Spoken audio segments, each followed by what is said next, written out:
तो स्वागत है आप सभी का सीधे क्लास नो बकवास में। जांच कीजिए कि क्या किसी प्राकृतिक संख्या n के लिए संख्या 6 के पावर n अंक शून्य पर समाप्त हो सकती है कि नहीं। इसको हम लोग को बनाना है। तो हम लोग देखते हैं कि इसका हल हम लोग करेंगे कि 6n एक संख्या है। 6n का जो है हम लोग अभाज्य गुणनखंड करेंगे। अभाज्य गुणनखंड करेंगे तो इसका अभाज्य गुणनखंड 2 गुणे 3 पावर n ये होता है। तो किसी भी संख्या का अभाज्य गुणनखंड जो होता है वह जो है एक अद्वितीय होता है। यह एक अद्वितीय होता है, यानी कि हम देखते हैं कि किसी संख्या का अभाज्य गुणनखंड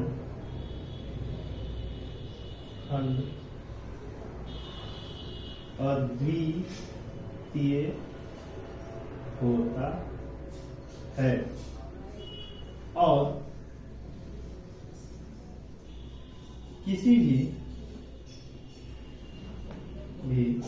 किसी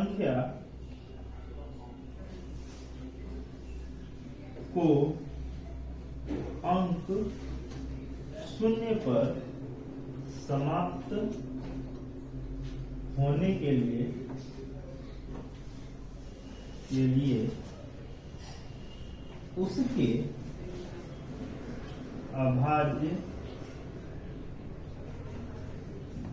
गुणनखंड में 2 और 5 का होना जरूरी है। अतः 6 पावर n अंक शून्य पर समाप्त नहीं होती है। यहां देखेंगे हम लोग कि 6n का पावर जो है 6n का पावर n है। यहां इसका अभाज्य गुणनखंड हमने किया 2 × 3 का पावर n। और हम जानते हैं कि किसी भी संख्या का अभाज्य गुणनखंड जो होता है वो अद्वितीय होता है। यह जो है एक प्रमेय भी है कि अंक गणित का आधारभूत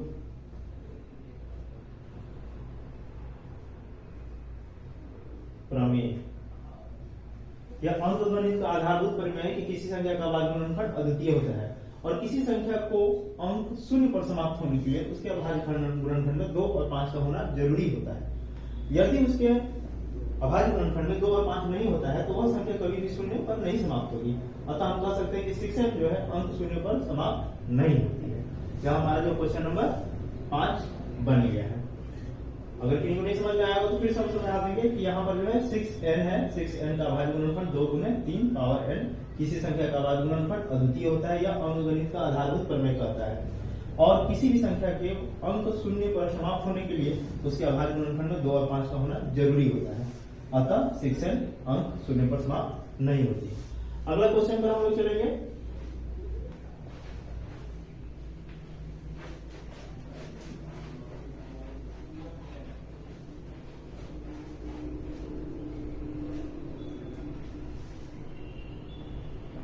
तो अगला क्वेश्चन है कि व्याख्या कीजिए। 6 नंबर क्वेश्चन, व्याख्या कीजिए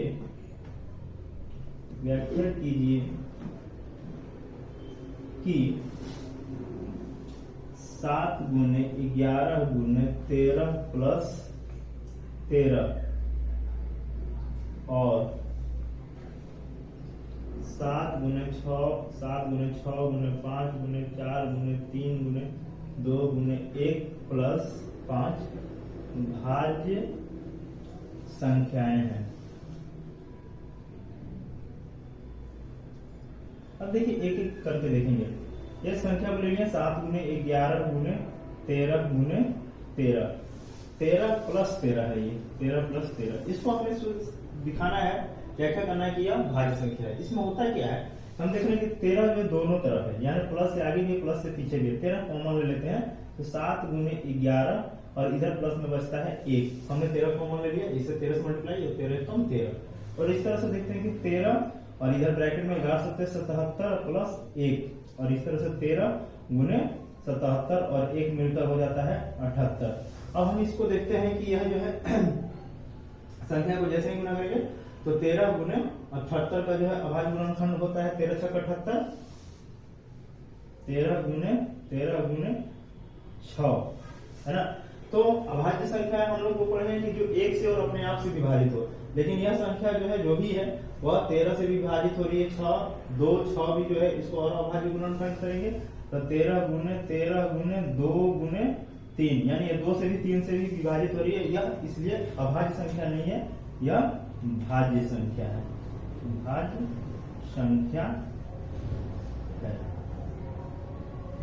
इसी तरह एक क्वेश्चन है ये 7 गुने 6 गुने 5 गुने 4 गुने 3 गुने 2 गुने 1 प्लस 5। इसमें भी वही काम है, 5 को हम जो है कॉमन लेते हैं तो इधर बचता है 7 गुने 6 गुने 4 गुने 3 गुने 2 गुने 1 प्लस 1। और इस तरह से जो है हम इसको जैसे ही जो है कैलकुलेट कर लेंगे तो ये हमारे लिए बच जाएगा 7 छक 42, 4 तिया 12 और गुण 24। तो इसको गुना कर लेंगे 4 तिया 12, 12 छक 72, 72 गुना 144, 144 सत्ते 1008 प्लस 1 हो जाता है 4 तिया 12 गुना 24, 24 छक 144 गुने 7, 7 छक 28 के 8 5 2 7 छक 28 30 के 0 7 1008 प्लस 1009, 5 गुने 1009। अब 1009 तो ये अगर कोई ये संख्या है तो संख्या को हम कर लेते हैं 9 बचे 45 0 9 एकम 9। तो यह संख्या जो हमने देखा कि 5 से भी विभाजित होगी, 5 इसका गुणनखंड है, और फिर जो है 1009 है तो ये फिर और किसी न किसी संख्या से 5 से 1009 बार में, तो यह जो है भाज्य संख्या है। अभाज्य संख्या होती तो सिर्फ 1 से और फिर 9045 से ही भाग लगती, अतः यह जो है भाज्य संख्या है, यह भाज्य संख्या है। आगे चलेंगे, आगे क्वेश्चन जो हमारा 7 नंबर जो है उस पर जो है 7 नंबर क्वेश्चन में जो हम लोग देखेंगे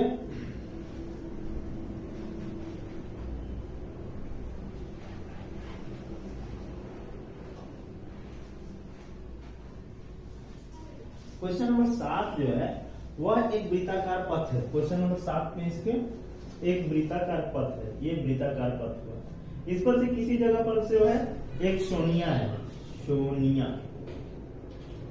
और दूसरा एक है रवि। मान लेते हैं यहाँ पर ए पर सोनिया है और बी पर रवि है। तो इस तरह जो है सोनिया जो है एक चक्कर जो है 18 मिनट में लगाती है। सोनिया इस पर एक राउंड ऐसे घूमती है और फिर ए पर 18 मिनट में आ जाती है, और रवि जो है इस पर एक चक्कर लगाता है और पुनः यहाँ पर जो है 12 मिनट बाद जो है यहाँ पर फिर से पहुंच जाता है। इस तरह हम देखते हैं कि दोनों जो है एक एक चक्कर लगाते हैं, और क्वेश्चन में पूछा गया कि कितने समय के बाद वे पुनः जो है कितने समय पर वो पुनः जो है एक स्थान पर मिलेंगे, यानी दोनों एक साथ एक समय पर चक्कर लगाना शुरू करते हैं। सोनिया 18 मिनट में जो है एक चक्कर लगाती है, रवि 12 मिनट में एक चक्कर लगाता है, तो दोनों एक चक्कर पूरा जो है पुनः कब एक साथ मिलेंगे। तो इससे क्वेश्चन में क्या किया जाता है कि दोनों को लघुत्तम लगा निकाल दिया जाता है। दोनों का एलसीएम निकाल देंगे हम लोग, 18 का 2 तिया 6 तिया 18, और इसी तरह 12 का लघुत्तम हो जाएगा 2 गुने 2 4 तिया 12, और लघुत्तम में हमने बताया था कि सबसे ज्यादा जो रिपीटिशन होता है उसी को, तो यहाँ लघुत्तम जो हो जाएगा लसम, तो लसा हो गया आपको 3 2 गुने 3 गुने 3, और इस तरह से 2 दूनी 4 के बाद किया 36 मिनट, यानी कि 36 मिनट के बाद जो है वह पुनः जो है एक साथ मिलेंगे 18 मिनट, यानी कि यह दूसरे चक्कर में, और रवि 12 मिनट यानी कि तीसरा चक्कर लगाते हुए ये दोनों जो है एक साथ मिल जाएंगे। धन्यवाद, आज के लिए इतना ही बस।